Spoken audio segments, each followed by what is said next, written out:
안녕하십니까. 네, 사회를 맡고 있었고요. 지금 저도 이제 개발을 하고 있어서 이번에는 제가 강학습 기반의 멀티 엣지 협업 정책 생성 기술에 대해서 발표를 하도록 하겠습니다. 저는 GS링크 프레임워크 코어 개발자인 윤주상입니다.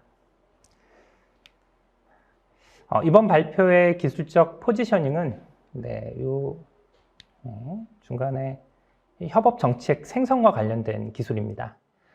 앞서 발표해 주신 그 박사님께서, 개발자님께서 요 서비스 협업 프레임워크 내에서 인프라 기술, 네트워크를 형성하기 위한 멀티 클러스터 기반의 인프라를 구축하기 위한 기술에 대해서 발표를 해 주셨고, 저는 이제 그 인프라 위에서 오프라인 서비스나 분산 캐시 서비스 같은 것들을 실제 개발할 때 멀티 클러스터에 구성되어 있는 자원들을 어떻게 하면 효율적으로 사용할 수 있게 하는지 그 정책을 생성하는 기술을 개발하고 있습니다.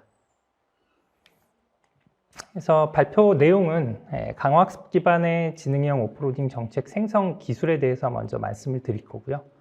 그리고 서비스 이동과 관련된 정책도 그 강화학습 기반으로 지금 정책 생성 기술을 개발하고 있습니다. 그리고 이제 엣지 서비스를 제공하는 데 있어서 또 중요한 기술 중에 하나가 이제 캐시 기술입니다. 근데 그 멀티 클러스터로 구성되어 있는 어떤 엣지들을 캐시 네트워크 같은 형태로 구축할 수 있고, 이런 그 캐시 네트워크를 어떻게 하면 서비스가 협업으로 사용할 수 있게 하는지를 마찬가지로 강학습 기반으로 정책을 생성하는 기술을 개발하고 있습니다. 그리고 마지막으로 이제 향후 연구에 대해서 또 말씀을 좀 드리도록 하겠습니다. 네, 첫 번째로 강학습 기반의 지능형 오프로딩 정책 생성 기술에 대해서 말씀을 드리도록 하겠습니다. 자, 보시는 것처럼 그 정책 생성을 위한 모델을 지금 보시는 그림과 같이 구성을 하였습니다. 맨 위에 있는 그 모델이 그 협업 모델이라고 보시면 될 것 같고요. 이 협업 모델은 저희가 지금 현재 그 엣지 네트워크를 구성하는 방법이 클러스터 기반으로 구성을 하고 있습니다. 이제 클러스터는 그 마스터 노드를 기준으로 해서 그 밑에 일을 해주는 워커들이 쭉 구성이 되어 있습니다. 그래서 이 클러스터 엣지라고 저희가 이렇게 박스 쳐놓은 이 부분이 하나의 싱글 클러스터라고 보시면 될 것 같고요. 그리고 이 싱글 클러스터가 하나로만 구축되어 있는 게 아니고 여러 그 엣지 클러스터들이 같이 구축이 되어 있습니다. 그래서 저희가 이제 그 엣지 네트워크, GH 플랫폼은 멀티 클러스터 기반의 엣지 네트워크라고 얘기를 하고 있고요. 그 다음에 자원이 그 클러스터 엣지 내에서 처리가 못 될 경우에는 코어에 있는 클라우드의 도움을 또 받아야 됩니다. 그래서 코어 클라우드까지도 저희가 이렇게 연결을 GS 링크 쪽에 해놨고요. 그래서 이 협업이라는 거는 결국 그 엣지가 가지고 있는 자원들을 멀티 클러스터로 구성되어 있는 자원끼리 서로 자원을 공유하는 모델처럼 생각하셔도 될 것 같고요. 그래서 저희가 그 협업 모델에 제공되는 협업 서비스는 수평과 수직으로 구분을 하고 있습니다. 수평은 같은 레벨에서 서비스를 제공하는 거라고 생각하시면 될 것 같습니다. 그래서 그 이 싱글 클러스터와 싱글 클러스터, 이웃 클러스터 간의 어떤 자원을 공유해서 하나의 애플리케이션을 그 실행하고 서비스를 제공하는 모델이라고 생각하시면 될 것 같고요. 그 다음에 엣지와 코어 클라우드 간의 어떤 자원을 같이 공유해서 협업 서비스를 제공하는 것은 수직적 협업 서비스 모델이라고 정의를 할 수 있습니다. 그래서 저희가 올해 2차년도까지 개발하고 있는 것은 수평보다는 이제 수직 협업 모델에 대한 어떤 기능을 제공하는 거라고 생각하시면 될 것 같고요. 그리고 차년도인 다음 2022년에는 저희가 수평까지도 같이 지원해주는 모델을 개발하고 있다고 생각하시면 될 것 같습니다. 그리고 아까 말씀드린 것처럼 응용 서비스를 개발하는 개발자에게 예를 들어 오프로딩이나 캐싱 서비스를 이런 GH 플랫폼을 이용해서 개발하려는 개발자들이 실제 GH 플랫폼에 있는 자원을 활용해야 되는데, 이때 응용 서비스를 개발하는 사람이 이 서비스에서 요구되는 어떤 QoE나 QoS 값이 있습니다. 그럼 이제 그거를 만족해 줄 수 있는 자원을 그 정책 생성 에이전트가 가장 최적의 정보를 찾아주고 그거를 이제 응용 서비스 개발자에게 제공하는 거라고 보시면 될 것 같고요. 그래서 이 정책 생성 에이전트는 아까 말씀드린 것처럼 인공지능을 기반으로 정책 생성 에이전트를 만들어내고 있고요. 그래서 인텔리전트 정책 자원, 그러니까 자원 활당 정책 생성기라고 이해를 하시면 될 것 같습니다. 그리고 이런 그 인텔리전트한 자원 정책 생성기가 실제로 현재 상태, 현재 자원의 상태들을 잘 모니터링해서 그 정보값을 최대한 이용해서 응용 서비스에게 자원을 활당해 줘야 되기 때문에 실시간으로 자원의 상태를 모니터링하고 그 값을 자원 맵으로 매핑을 해서 가지고 있습니다. 그리고 그 자원 맵 안에는 가장 이제 우리가 엣지 서비스를 제일 많이 제공하는 데 필요한 자원인 CPU나 GPU, 그 다음에 캐시의 유틸리티 값을 가지고 측정해서 사용한다라고 보시면 될 것 같고요. 그래서 자원 맵은 실시간으로 자원 상태 정보들을 수집할 수 있는 모니터링 툴들을 실제 개발을 해서 자원 맵과 그다음에 그 실제 이제 GH 플랫폼에 있는 자원들의 상태를 실시간으로 모니터링하는 기능들을 개발해서 제공을 현재 하고 있습니다. 그래서 자원 할당을 하기 위해서 필요한 정책은 제너럴한 정책과 그다음에 인공지능을 기반으로 해서 생성할 수 있는 정책 모델이 있습니다. 그래서 그 일반적인 그 자원 정책을 제공하기 위해서 사용되는 그 모델은 폴리시는 그 랜덤하게 자원을 선정해 주는 방법과 그다음에 리스트 노드는 현재 상태에서 가장 자원이 작은 애를 선정해서 주는 겁니다. 라운드 로빈은 자원을 사용할 수 있는 자원들이 여러 개가 있으면 뭐 돌아가면서 이제 사용하는 방법이라고 생각하시면 될 것 같고요. 룰은 특정 자원이 스레시홀드 값이 있고 그 이상 사용하고 있으면 다른 그 애플리케이션의 그 자원을 선택해주지 않게 하는 어떤 방식이라고 생각하시면 될 것 같고요. 그리고 DRL이라고 얘기하는 건 강화학습 기반으로 저희가 정책을 생성하는 겁니다. 그러니까 인공지능 모델이 시계열 기반의 어떤 다른 트레이닝을 해서 사용하는 방법도 있지만 저희가 지금 실제 적용하려는 모델은 경험 기반의 어떤 강화학습 모델을 실제 사용하려고 하고 있고요. 그래서 사실은 강화학습 모델을 가지고 저희가 정책 생성을 최적화된 모델을 만들어내는 방법은 엄청나게 많은 트레이닝을 시켜야 됩니다. 그리고 현장에서 필요한 데이터들을 수집해서 그걸 가지고 실제 정책 생성을 하는데 사용한다라고 보시면 될 것 같습니다. 그리고 저희가 올해의 수직적 협업 종류와 수직적 협업 종류를 정의했고 그 수직적 협업을 위한 어떤 룰을 만들어내는 작업들을 현재 진행을 했고요.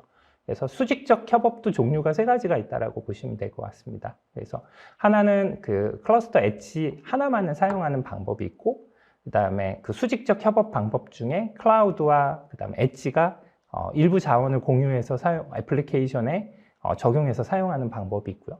그 다음에 엣지가 애플리케이션에서 요구한 어떤 QoA를 만족시킬 수 있는 자원이 없다라고 하면 우리가 연계되어 있는 코어 클라우드에 그 파워가 좋은 어떤 컴퓨팅 파워를 활당해서 사용하는 방법. 이래서 수직적 협업에서 우리가 선택할 수 있는 정책은 3가지가 있다라고 보시면 될 것 같습니다.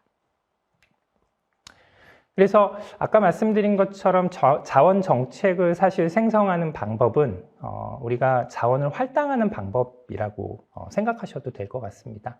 그러니까 자원 활당을 하는 데 있어서 제일 중요한 방법은 현재 자원의 상태를 측정하고 그 상태를 어떻게 디파인 하느냐가 매우 중요합니다.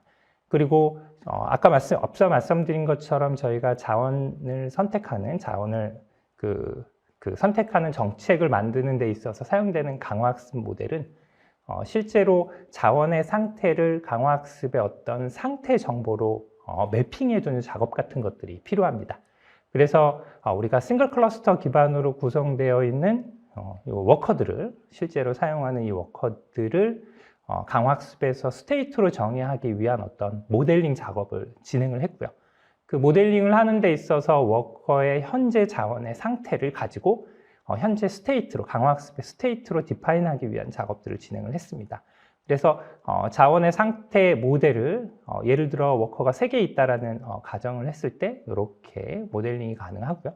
그리고 CPU의 파워를 100이라고 봤을 때 현재 사용하고 있는 단계를 이 그림에서는 제가 이그젬플로 5개의 단계로 구분을 해서 지금 정의를 해놨습니다. 그래서 이 하나의 칸이 CPU의 20% 정도를 사용하고 있다고 생각하시면 될 것 같고요. 그래서 예를 들어 하나의 싱글 클러스터에 구성되어 있는 워커가 3개가 존재하고 이 세 개의 워커들이 각각 40%, 그 다음에 60%, 한 20, 여기 40% 이렇게 이제 사용하고 있다라고 생각하면 될 것 같고, 이런 현재의 상태를 자원 맵에서는 이런 매트릭스 형태로 이제 구축할 수 있도록 정의를 하고 있습니다. 그래서 우리가 각각 자원의 상태를 정의하는 값들이 세 개가 존재하지만 얘를 하나의 어떤 일련의 값으로 모니터링할 수 있도록 이렇게 정의를 했고요. 이런 식으로 정의를 하게 되면 우리가 나올 수 있는 스테이트의 개수는 5 곱하기 5 곱하기 5 곱하기 이런 형태로 이제 자원의 스테이트를 정의할 수 있고요. 이 스테이트가 너무 많으면 많을수록 강학습에서 트레이닝 하는데 매우 어려움이 있습니다. 그래서 이런 자원의 상태를 모니터링하는 것도 실제 적용하는 학습 모델에서의 스테이트를 어떻게 줄이느냐, 그런 것도 같이 고려해서 정의가 되어야 될 것 같습니다. 그래서 그런 것들을 다 고려해서 현재 정의를 해서 강학습 모델을 디파인하고 있습니다. 그리고 실제로 그래서 DQM 모델을 사용하기 위해서 자원 할당 모델을 그림에 보시는 것과 같이 정의를 했습니다. 저희는 그 스테이트를 디파인할 때 기준을 클러스터 내에 있는 워커를 기준으로 해서 설정을 쭉 했습니다. 그래서 실제로 강학습에서 네트워크 모델의 스테이트를 디파인할 때 개수가 엄청나게 많이 나옵니다. 왜냐하면 하나의 싱글 클러스터에 예를 들어 워커들이 한 4, 5개가 구축되어 있다고 생각하고 거기에 멀티 클러스터가 한 3, 4개가 존재한다 그러면 거기에 이제 다 곱을 해야 됩니다. 그래서 스테이트 자체가 엄청나게 이제 많이 늘어나는 상황들이 벌어지게 되고요. 그래도 명확한 그 자원 할당을 좀 더 정확하게 해주기 위해서는 이런 방법을 이제 사용할 수밖에 없게 됩니다.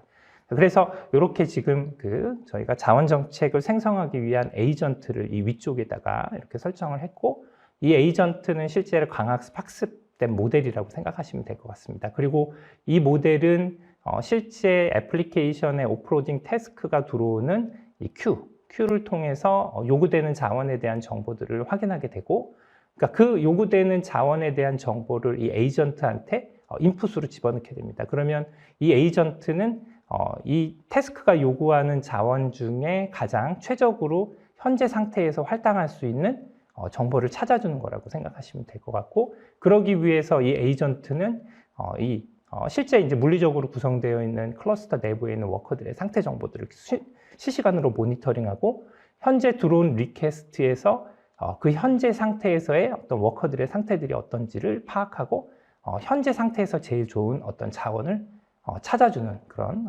최적의 자원을 찾아주는 방법을 이 에이전트에서 수행하게 됩니다.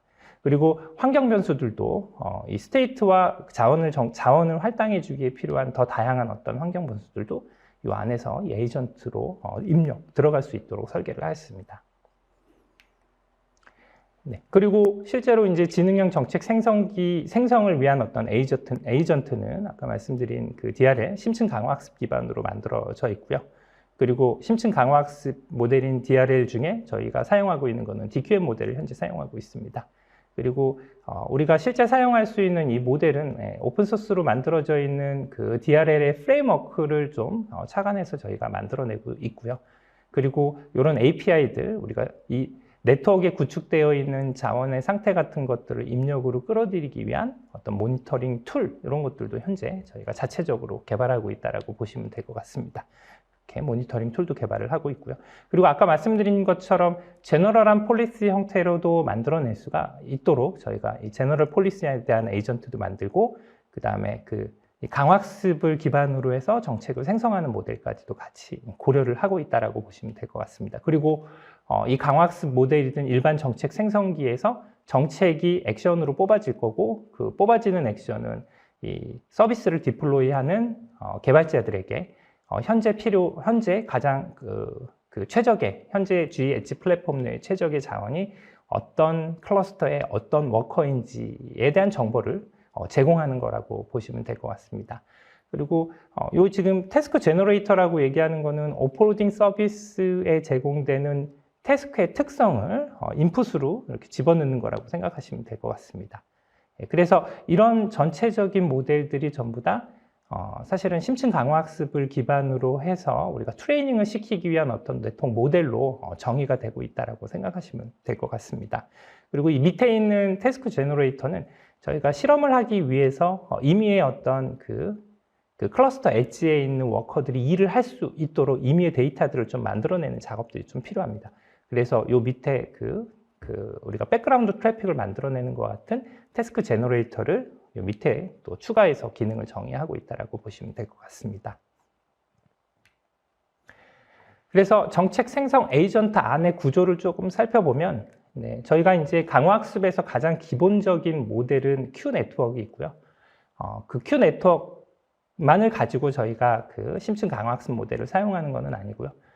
DQM 모델을 실제 사용하고 있습니다. 그래서 뉴럴 네트워크로 사용하는 그 네트워크는 DNN 모델을 사용해서 심층 딥 기능을 저희가 구현했다라고 보시면 될 것 같고요. 그리고 이 DQM 모델은 구성하고 있는 요소들이 요 메인 네트워크를 구성하는 그러니까 폴리시 네트워크라고 얘기하는 중간에 네트워크가 있고 그 다음에 요 리플레이 메모리, 경험을 저장하는 리플레이 메모리가 있습니다.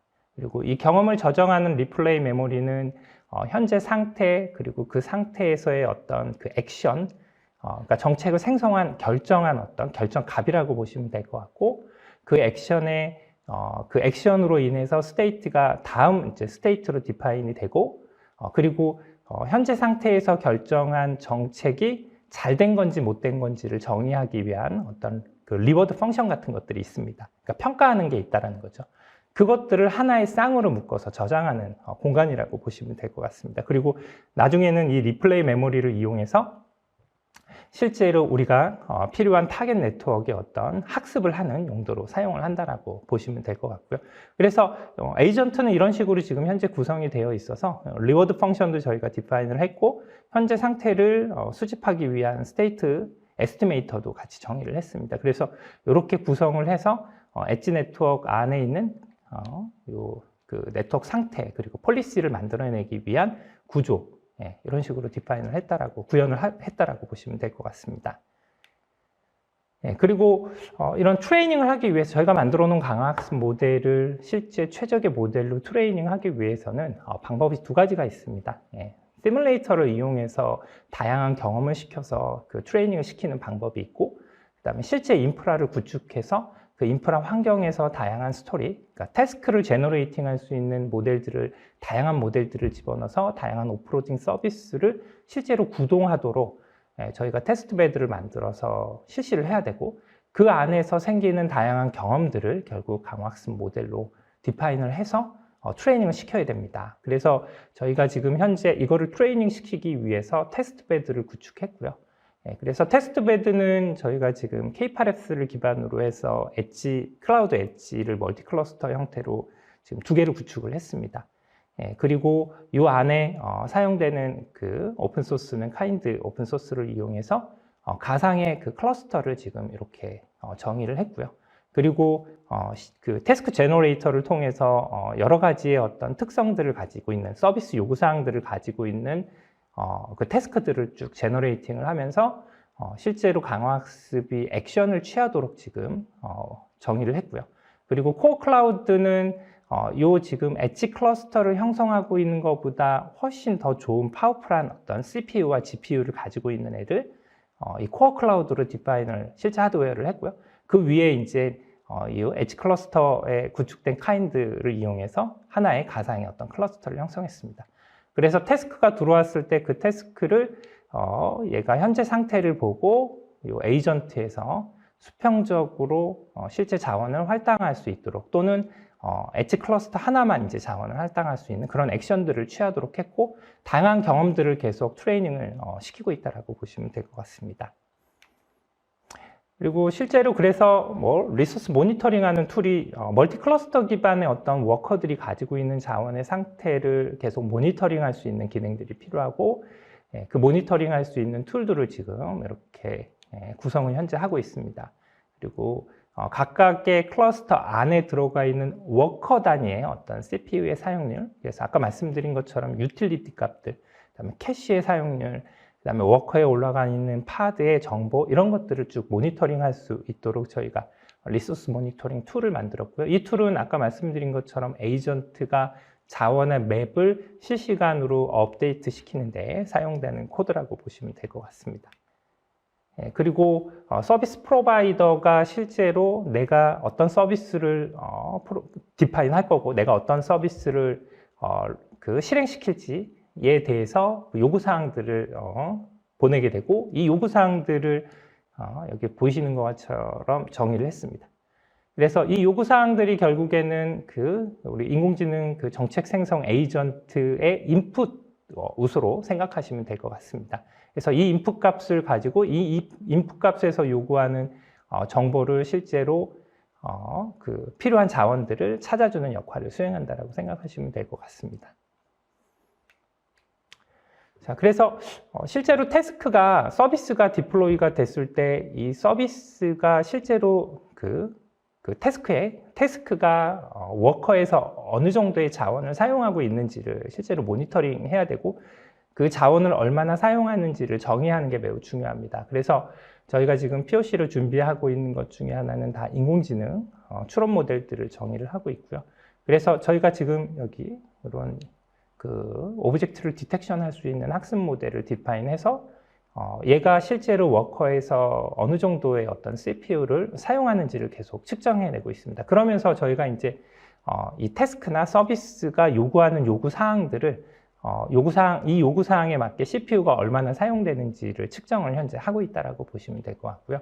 그래서 이렇게 지금 보이시는 것과 같은 그림처럼 하나의 프레임에서 우리가 오브젝트 디텍션을 할 내용들이 되게 많고 이런 오브젝트가 디텍션이 많이 되는 어떤 영상을 실제로 서비스로 추론하는 모델로 디파인해서 워커에 집어넣었을 때 실제로 사용되는 CPU의 사용률이 엄청나게 높이 올라갑니다. 그래서 저희가 이런 태스크를 제너레이팅하는 실제 프레임이 저희 애플리케이션으로 들어갈 때 들어가는 프레임의 수 같은 것들을 조절해 가면서 서비스를 디파인하고 있다고 생각하시면 될 것 같고요. 그러면서 실제로 서비스가 요구하는 자원의 양이 어느 정도인지를 측정하고 그 요구사항에 맞도록 우리가 강학습으로 정의되어 있는 서비스 에이전트가 폴리시로 자원을 선정해주는 결정값을 내줬을 때 그만큼 QoS를 만족하도록 자원을 얘가 선택해주고 있는지 안 주고 있는지를 평가하는 방법으로 현재 사용하고 있다고 보시면 될 것 같습니다. 그리고 DQM 모델의 알고리즘은 학습을 위한 알고리즘은 지금 보시는 것처럼 정의를 해서 구현을 했고요. 그리고 오브젝트 펑션으로는 우리가 태스크를 보냈을 때 태스크가 들어가서 추론하고 그 다음에 그 결과를 디바이스까지 내려주는 데 걸리는 딜레이, 서비스 타임으로 정의를 했고 이 서비스 타임의 평균 값을 오브젝트 펑션으로 디파인을 했습니다. 그리고 아까 말씀드린 것처럼 스테이트는 자원의 상태들을 워커들이 가진 자원의 상태를 가지고 스테이트 펑션으로 정의를 했고 액션은 요구된 서비스에 따라서 우리가 어떤 그러니까 어떤 클러스터의 어떤 워커를 사용하면 좋은지 그 서비스를 정의해주고 그 워커의 어떤 위치를 지정해 주는 걸로 액션 펑션을 정의를 했습니다. 그리고 리워드 펑션은 아까 말씀드린 이런 서비스 딜레이를 평균으로 하고 그 다음 넥스트 태스크가 들어갔을 때 서비스 타임이 이 평균값보다 적은지 많은지를 가지고 리워드의 어떤 값을 주도록 정의를 했습니다. 그래서 전체적으로 오브젝트 펑션인 이 평균의 서비스 딜레이를 저희는 최대한 낮추는 걸로 학습을 시키도록 디파인을 했다라고 보시면 될 것 같고요. 그래서 강화학습 모듈이 현재 상태에서 가장 전체적인 평균의 어떤 서비스 딜레이를 낮출 수 있도록 정책을 생성하는 거라고 보시면 될 것 같습니다. 자, 그 다음에 서비스 이동 정책에 대해서 좀 말씀을 드리도록 하겠습니다. 그러니까 일반적인 서비스 이동은 우리가 엣지 플랫폼 내에서 서비스를 받고 있는 이동체가 어떤 접속한 엣지의 어떤 이동으로 인해서 접속한 엣지가 다른 엣지로 이동을 하면서 서비스를 제공받던 서비스를 빠르게 이동시켜서 서비스를 제공받는 어떤 클라이언트가 시밀리스하게 서비스를 제공받는 것을 서비스 이동 기술로 많이 정의를 하고 있습니다.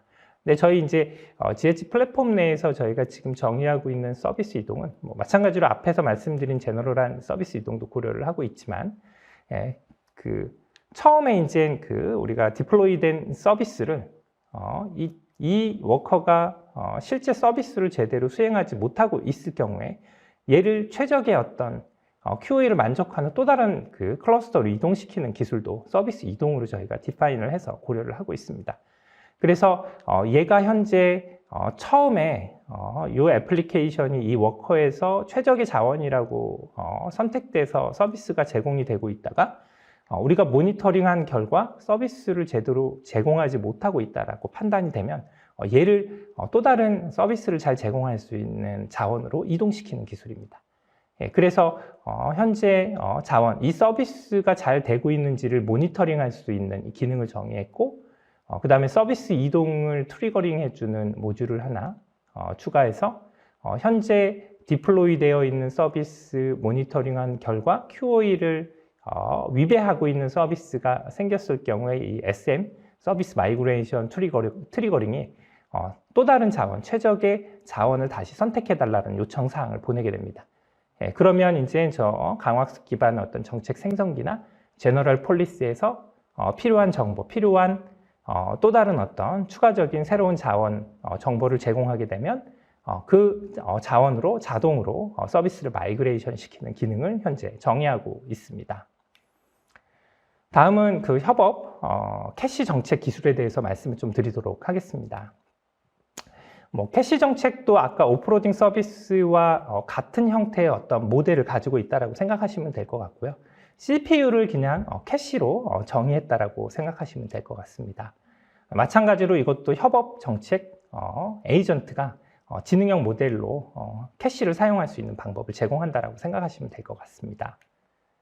그래서 마찬가지로 캐시를 물리적인 어떤 네트워크로 구축했고, 그림에서 그래픽 모드에 보시는 것처럼 이렇게 현재 가능한 캐시의 양들을 디파인했고, 얘네들을 이렇게 데이터를 저장하는 용도로 협업해서 공통으로 사용한다라고 보시면 될 것 같고, 이렇게 사용할 수 있는 자원을 저희가 이제 협업 캐시 정책 생성기에서 서비스를 제공받으려는 개발자에게 제공한다라고 생각하시면 될 것 같습니다. 예, 그래서 데이터를 저장하기 위한 캐시 서비스와 그 다음에 저희 이제 추론 서비스, 그 다음에 페더레이티드 러닝과 같은 학습 서비스를 제공하기 위한 어떤 용도로 캐시 정책을 세워서 세워서 그 자원을 활당해 주는 방법을 제공하는 거라고 생각하시면 될 것 같습니다. 이것도 마찬가지로 저희가 이런 캐시를 사용하는 시나리오를 가지고 DRL 기반으로 정책을 생성하고 학습하는 방법으로 사용하고 있다라고 보시면 될 것 같습니다. 그래서 목적 함수도 앞에서 저희 오프로딩 서비스에서 제공했던 목적 함수, 스테이트 펑션, 액션, 리워드 펑션들을 정의하고 있고요. 지금 MDP 모델로 모델은 정의했는데 리워드 펑션이 어떻게 정의하느냐에 따라서 성능이 좀 달라집니다. 그래서 리워드 펑션을 정의하는 작업을 현재 수행하고 있다고 보시면 될 것 같습니다. 네, 그래서 멀티 클러스터 기반의 엣지 서비스를 제공하는 모델도 이런 오프로딩 서비스에서 제공했던 아키텍처 모델과 유사한 형태로 제공이 된다고 보시면 될 것 같습니다. 네, 향후 연구입니다. 향후 연구는 저희가 만들어 놓은 오프로딩 정책 생성기의 학습 모델을 계속 트레이닝 시켜서 최적의 모델을 만들어내는 거라고 보시면 될 것 같고, 다양한 시나리오를 만들어내면서 학습을 현재 시키고 있다고 보시면 될 것 같습니다. 그리고 서비스 이동 기술도 강화학습 모델로 이제 트레이닝을 시키려고 하고 있고, 그 다음에 캐시 정책도 MDP 모델은 정의했지만 저희가 리워드 펑션을 최적의 리워드 펑션을 아직 정의하지 못해서 그와 관련된 연구를 계속 진행하고 있다고 보시면 될 것 같습니다. 이 연구의 결과는 내년에 저희 컨퍼런스 행사에서 발표를 할 수 있을 거라고 보고 있습니다. 네, 이상입니다.